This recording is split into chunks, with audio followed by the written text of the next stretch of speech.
मनोरमा साहित्य मंडळी आणि मनोरमा साहित्य परिषद शाखा पश्चिम यांच्या संयुक्त विद्यमाने सोलापूर येथील पंचतारांकित हॉटेल बालाजी सरोवर येथील सदाशिवराव रामचंद्र मोरे सभागृहात घेण्यात आलेल्या साहित्य संमेलनात स्वागताध्यक्ष शोभाताई मोरे यांनी अतिशय मोलाचे सडेतोड विचार मांडले। नमस्कार, सुप्रभात। सर्व साहित्य रसिकांचं मनापासून या ठिकाणी मी स्वागत करते। स्वागतम, आगतम, स्वागतम, सुस्वागतम। आज सर्व साहित्यप्रेमी रसिक श्रोते एवढ्या मोठ्या संख्येने उभे आहेत, तर मला या आमच्या सगळ्या साहित्य जे कार्यक्रमासाठी आले त्यांना आनंदाने सांगेल की सोलापूर ही एक साहित्य नगरी हळूहळू होत आहे आणि त्याची साक्ष आपली उपस्थिती या ठिकाणी देत आहे। सर्व साहित्य रसिकांचा जे आजचा कार्यक्रम आहे तो सदाशिवराव मोरे साहित्य संमेलन सभागृहात होत आहे। सदाशिवराव मोरे माझे सासरे होते आणि त्यांचंच नाव या सभागृहाला दिलेलं आहे, याचा मला जास्त अभिमान वाटतो। माझे सासरे शिक्षणाधिकारी होते आणि ते पंढरपूरचे होते आणि त्यामुळं एक भक्ती, शक्ती आणि श्रद्धा या विश्वासावरती त्यांनी काम करत होते। ते जसे कडक शिस्तीचे होते आणि तीच शिस्त मनोरमा बँकेचे जेव्हा 9 मे 1997ला संस्थापक चेअरमन झाले, तीच शिस्त त्यांनी बँकेला लावली आणि एक वेगळ्या प्रकारचं नैतिक अधिष्ठान दिलं। आता मनोरमा बँक असेल, मनोरमा मल्टी स्टेट असेल किंवा आर्थिक बाकीच्या पतसंस्था, आम्ही जरी अर्थकारण करत असोल तर अर्थकारणाबरोबर आम्ही सरस्वतीची सुद्धा पूजा करते आणि मला असं नेहमी वाटतं की सरस्वती आणि लक्ष्मी जेव्हा एकत्र नांदतात तेव्हा तो परिवार नेहमीच चांगल्या सकारात्मक सृजनशील वाटेनं जात असतो आणि म्हणूनच मला असं वाटतं की हा साहित्य संमेलनाचा हा एक आगळा वेगळा कार्यक्रम या ठिकाणी आपण आयोजित केलेला आहे। साहित्य संमेलनाची सुरुवात आम्ही 25 वर्षापूर्वी केली। 2002 साली हे 11वं साहित्य संमेलन आहे आणि सगळ्यात महत्त्वाचं साहित्य रसिकांना मी सांगू इच्छिते की आपल्या सगळ्याच्या आनंदाची गोष्ट म्हणजे 3 ऑक्टोबर 2024 रोजी मराठी भाषेला अभिजात भाषेचा जो दर्जा दिलेला आहे, तर त्या दर्जामुळं आपलं सुद्धा अभिमान प्रतिष्ठा वाढलेली आहे आणि साहित्य संमेलनाचं हे एक उद्दिष्ट आहे की मनोरमाच्या साहित्य संमेलनाच्या माध्यमातून असेल तर ते प्रत्येकाच्या घरोघरी मराठी पोचली पाहिजे, आपण मराठीतून बोललं पाहिजे। ह्या साहित्य रसिकांनी जी काही पुस्तकं लिहिलेली आहेत साहित्यिकांनी, त्या साहित्य पुस्तकं विकत घेऊन वाचली पाहिजेत, जेणेकरून आपण मराठीचा जागर करत आहोत साहित्य संमेलनाच्या माध्यमातून, असं मी समजते। या कार्यक्रमासाठी जे साहित्य रसिकांची मांदी आहे या ठिकाणी उपस्थित आहेत, त्यांचं मी मनापासून स्वागत करते।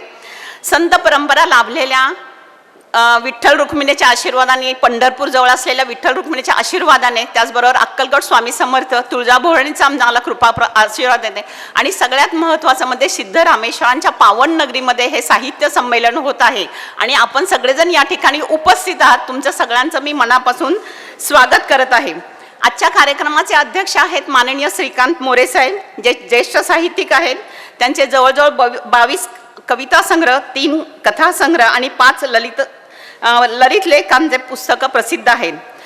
मोरे साहेबांनी सुरुवात केली ती आधी पहिल्यांदा अकाउंट्स ऑफिसर होते, त्यानंतर ते सहकार क्षेत्रात आले आणि सहकार क्षेत्रामध्ये आल्यानंतर असिस्टंट रजिस्ट्रारपासून डायरेक्टर मार्केटिंगपर्यंत त्यांची ते गेलेले होते। DDR सुद्धा झाले, रिटायर झाले असताना होते।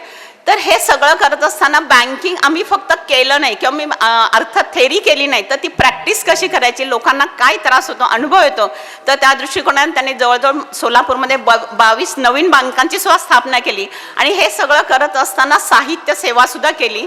2002 साली शासकीय निमशासकीय लेखकांचं साहित्य संमेलन सुद्धा त्यांनी घेऊन या ठिकाणी लेखनाची सुरुवात केलेली आहे। तर त्यामुळं मला असं वाटतं की साहेबांनी जी सुरुवात केली ती परंपरा सोलापूरमध्ये खूप चांगल्या पद्धतीने आहे। त्यानंतर या कार्यक्रमासाठी आवर्जून उपस्थित असणारे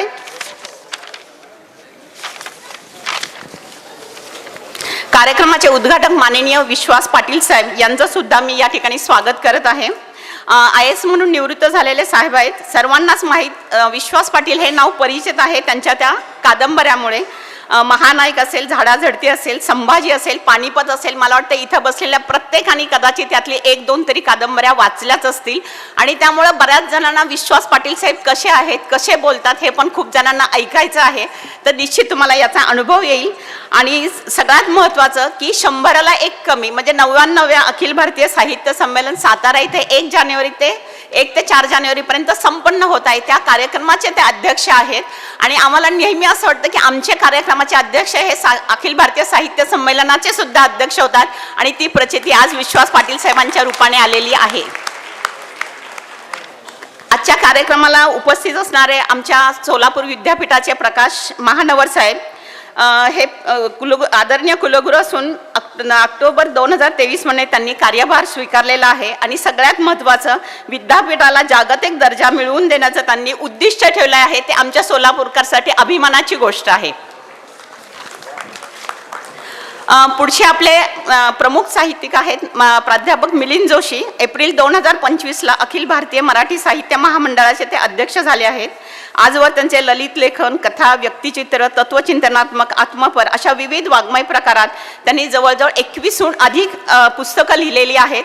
अनेक वेळा आम्ही मिलिंद जोशी साहेबांना कार्यक्रमासाठी बोलत होतो पण पुढे मागे होत होतं. आज ते आवर्जून उपस्थित झालेले आहेत त्यामुळे मी त्यांचं मनापासून स्वागत करत आहे. आपले पुढील आहेत साहित्यिक आहेत माननीय अनिल सामंत साहेब. ते गोव्यावरून खास आपल्या कार्यक्रमासाठी आलेले आहेत. निवृत्त प्राचार्य आहेत. साहित्य क्षेत्रात विविध विषयांवरती त्यांचं लेखन आहे. 5 प्रसिद्ध एकांकिकांचं त्यांनी लेखन केले. अगदी मुक्ती असेल, सापशिडी असेल, त्याचबरोबर त्यांचं कविता लेखन, समीक्षात्मक लेखन विशेष प्रसिद्ध आहे. सगळ्यात महत्त्वाचं की गोवा सरकारच्या गोवा मराठी अकादमीचे अध्यक्ष 2016 पासून ते कार्यरत आहेत. गोमंतकीय मराठी साहित्य सेवा हे त्यांच्या आवडीचं क्षेत्र असून या साहित्याच्या आपल्या कार्यक्रमामध्ये त्यांना निश्चित त्यांचे विचार आपल्याला ऐकायला मिळतील. त्यानंतर पुढचे कार्यक्रमाचे आपले प्रमुख पाहुणे आहेत माननीय रवींद्र शोभणे साहेब. तर आपल्याकडे आलेले आहेत आणि ते 97व्या अखिल भारतीय साहित्य संमेलनाचे अध्यक्ष झाले. पण त्याआधी आपल्या मनोरमा साहित्य संमेलनाचा त्यांना पुरस्कारही आपण दिलेला होता.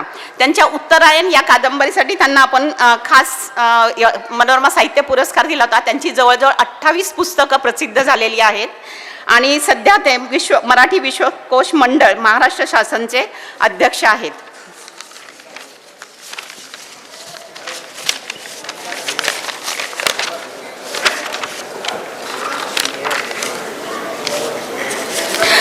पुढचे प्रमुख पाहुणे आहेत माननीय संभाजी काकडे.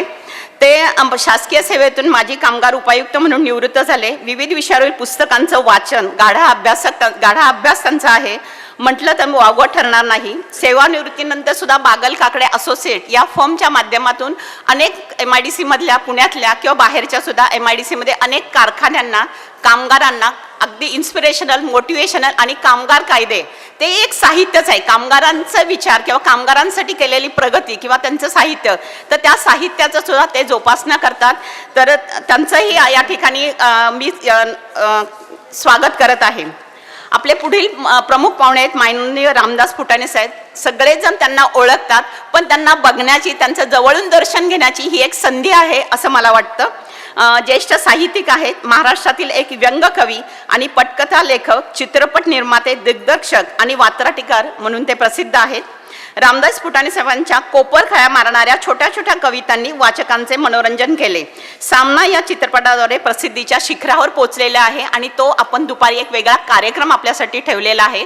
त्यांची एक छोटी वात्रटिका आहे की बऱ्याच महिला टिकल्या काढतात आणि भिंतीला लावतात. त्यांनी त्याच्यावर लिहिलं की भिंती सौभाग्यवती झाल्या. त्याचबरोबर सगळ्यात महत्त्वाचं आहे की आपण म्हणतो की मराठीतूनच आपण बोललं पाहिजे, मराठीचंच काय नाही. आणि जेव्हा आम्ही जपानला गेलो तेव्हा जपानी लोक फक्त जपानी भाषेतूनच बोलतात. आपल्याला जर इंग्लिशमधून बोलायचं म्हटलं तर ते आपल्याशी बोलत नाही, मग आपल्याला त्यांच्याशी देहबोलीतून बोलावं लागतं. आणि आज या ठिकाणी चैतन्य भंडारे आहेत. तर ते डॉक्टर चैतन्य भंडारे हे जपान क्वेटो येथून इथं आपल्या खास कार्यक्रमासाठी आवर्जून उपस्थित राहिलेले आहेत. त्यांचं मी मनापासून स्वागत करते.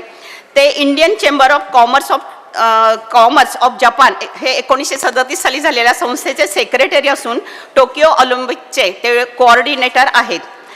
भारत जपान साहित्य संस्कृती याचं ते स्वतः या ठिकाणी बऱ्यापैकी त्यांचं लेखन आहे आणि त्या दृष्टिकोनात त्यांचं काम सुद्धा आहे. मी या ठिकाणी असलेल्या सगळं साहित्यांचं, ज्यांना साहित्याचा कान आहे किंवा रसिक श्रोते आहेत, त्या सगळ्यांचं मी या ठिकाणी मनापासून स्वागत करते. आणि कारण साहित्य हे आपल्याला एक सृजनात्मक, सकारात्मक ऊर्जा देत असते. तर आपल्या सगळ्यांचं मी मनापासून स्वागत करतात कारण तुम्ही सगळे साहित्य रसिक आहात.